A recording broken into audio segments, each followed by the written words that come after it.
Olá, pessoal. Começando mais uma aula de ciências do sétimo ano. E agora a gente vai falar um pouquinho sobre os seres vivos e a classificação deles. Bem, desde muito tempo a gente tenta organizar os seres vivos em alguns grupos. E o primeiro filósofo a tentar isso foi Aristóteles, quando ele classificou os seres vivos em vegetais, animais e os seres humanos. No entanto, essa ideia de separar os seres humanos do resto dos seres vivos depois caiu, né? E veio outra definição ali de um parentesco próximo entre esses seres vivos. Então, Linneu, ele definiu ali uma ordem, né, que agrupava os seres vivos de forma hierárquica em classes diferentes. Então, tinha a classe, a ordem, o gênero, a espécie e, dentro da espécie, algumas variedades, algumas variações ali de espécies. Então, dentro desse contexto, eram conhecidos três reinos: o mineral, o vegetal e o animal, e algumas poucas espécies. A gente foi aumentando esse conhecimento com o tempo, né? E existiu aí um conceito chamado árvore filogenética. O que é uma árvore filogenética? Uma árvore filogenética, ela apresenta todas as informações de animais, vários animais, e seus ancestrais comuns, certo?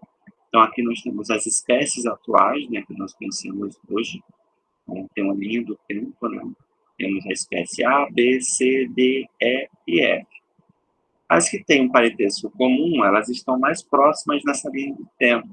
Então, E e F, elas são muito mais parecidas, mais semelhantes a algumas características do que, por exemplo, a F e a A, ok? Então, dentro desse contexto, se a gente observar aqui, a gente seguindo essa linhazinha aqui,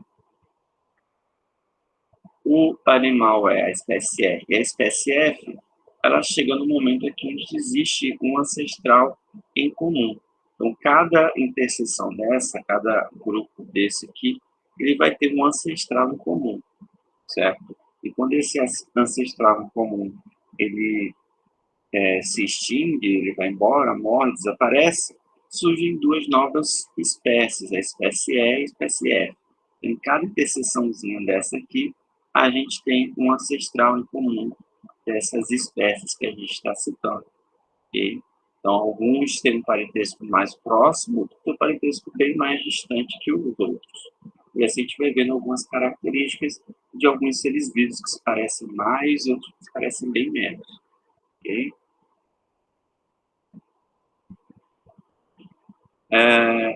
Toda essa teoria, ela também combinou muito bem com as ideias do evolucionista Charles Darwin, que falava sobre a evolução das espécies.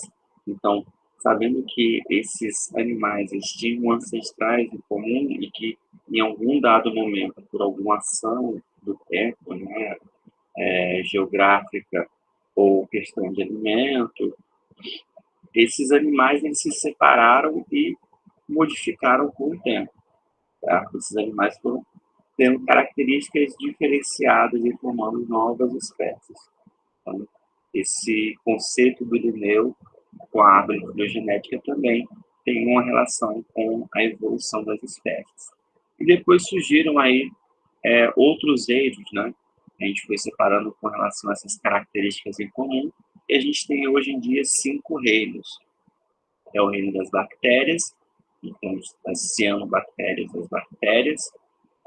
Nós temos o reino dos protistas, onde são apresentadas algumas algas e protozoários, ameba. O reino fungi, ou dos fungos, onde a gente apresenta vários fungos, cogumelos, leveduras, bolor, todos esses dentro do mesmo reino. As plantas, vários vegetais de formas diferentes, texturas diferenciadas, e o reino animal, que ainda é dividido em outros grupos menores, como os mamíferos, as aves, os répteis, os insetos, os crustáceos, entre outros. Essa divisão ela se dá principalmente por uma característica da célula desses animais, okay? Desses seres vivos, na verdade. Existem as células do tipo eucarionte e as células procariontes. O que é uma célula eucarionte e uma célula procarionte? Uma célula eucarionte, ela tem uma estrutura onde o material genético, o DNA, ele é contido dentro de uma membrana, certo? É como se fosse o ovo. O ovo é uma célula gigante, onde a gente tem toda a casca do ovo protegendo a clara. A clara seria o citoplasma, e o núcleo, onde tem o material genético, seria a gema do ovo. Diferente das células procariontes, onde o material genético ele não fica contido dentro de uma membrana, ele fica solto dentro do citoplasma, certo? No caso das bactérias e dos protozoários também. Então, esse material genético ele fica disperso ali na região do citoplasma, ele não tem uma região fixa, separada do citoplasma dentro dessa célula. Então, essa seria a principal diferenciação desses grandes grupos, na primeira classificação, no caso. Né? Então, hoje em dia, a gente tem esses degraus, né? E de acordo com o que a gente vai se aproximando do degrau aqui, a gente vai tendo um parentesco cada vez mais próximo. Então, a gente começa aqui, de forma mais geral, seria o reino. Nesse caso, a gente está vendo o reino dos animais, né? Vários animais diferentes, eles não têm características muito semelhantes. Então, a gente tem desde uma água viva até uma ave, um crocodilo. Então, tem várias espécies de animais diferentes aqui, e que eles não têm muita semelhança em comum. E quando a gente vai aproximando, a gente vai vendo algumas semelhanças. No caso dos cordados, eles apresentam o que a gente chama de notocorda, que seria a coluna vertebral, coisa que a água-viva não tem, a estrela do mar também não, certo? Então, alguns desses animais, os insetos também não, os caramujos. Então, alguns desses animais eles vão sendo retirados, selecionados aí, de acordo com que a gente vai descendo nesses degraus. A gente tem também os répteis, que aí vai um grupo bem mais seleto, né, dos cordados. A gente tem, dentre os cordados, nós temos os répteis, as aves, os mamíferos, okay? Os peixes, entre outros seres vivos aí, que são classificados de acordo com as suas características. Então, os répteis eles já têm uma característica comum, que é a pele seca, né? Muitos deles não têm um controle da temperatura do corpo e de outras coisas. Depois a gente vai para um grupo menor ainda, que esse aí seria a ordem dessas espécies. A ordem, nesse caso aqui, é a ordem dos quelônios, que são todos tartarugas, né? Todos têm características bem próximas umas das outras. Depois a gente vai aproximando mais do parentesco, a gente vai para a família, a gente tem características bem mais semelhantes umas às outras, né? Tanto a questão aparente quanto a questão genética. Depois a gente vai para o gênero e, por fim, a parte mais interna desse degrau seria o parentesco mais próximo, que são as espécies. Então, a gente vai ter uma definição muito mais acertada sobre essas espécies aí. Okay? Então, na espécie, a gente tem também o nome da espécie aqui, definida em latim, a primeira letra sempre maiúscula, a segunda letra minúscula. A primeira letra é referente ao gênero, que é o Lepidopteris, e Olivácea seria o nome da espécie.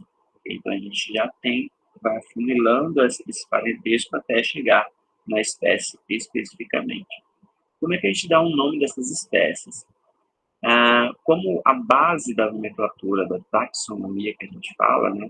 A gente dá o nome de uma espécie, a gente fala sobre taxonomia.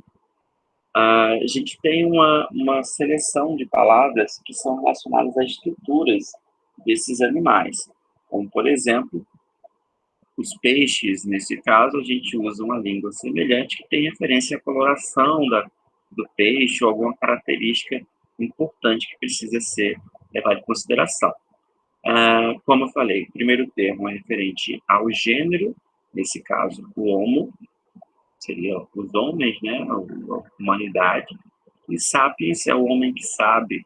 Nesse caso, a gente representa com a letra minúscula, tudo em itálico, ou negrito, ou sublinhado, para a gente diferenciar que isso é uma espécie específica. E sapiens significa o homem que sabe, certo? Outros animais também aqui, a gente tem o caso do tamanduá-bandeira, que é mimercófaga, que significa que ele come formigas, e tridáctila significa a quantidade de dedos que ele tem nas mãos, nas patas desse animal aqui.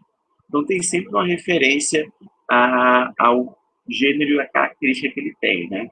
Esses nomes eles passam por um processo, para a escolha deles especificamente, né? Para depois a gente aceitar na comunidade científica. Então, qualquer lugar que você for do planeta, a gente vai ter, por exemplo, o nome do cacau vai ser Dalbroma cacau. Então, qualquer lugar do mundo vai se chamar essa mesma planta, vai se chamar desse mesmo jeito. E a gente tem um parente muito próximo, que a gente sabe, mas tem aí o cupuaçu. O cupuaçu ele também é teobroma, certo? Eles são vegetais ali da floresta amazônica e têm características semelhantes, mas são de espécies diferentes. Eles apresentam o mesmo gênero dentro daquele grupo, daquela família. Ok? Nas próximas aulas a gente vai descrever um pouco mais esse nome, esses nomes desses animais e também fazer alguns exercícios. Até a próxima.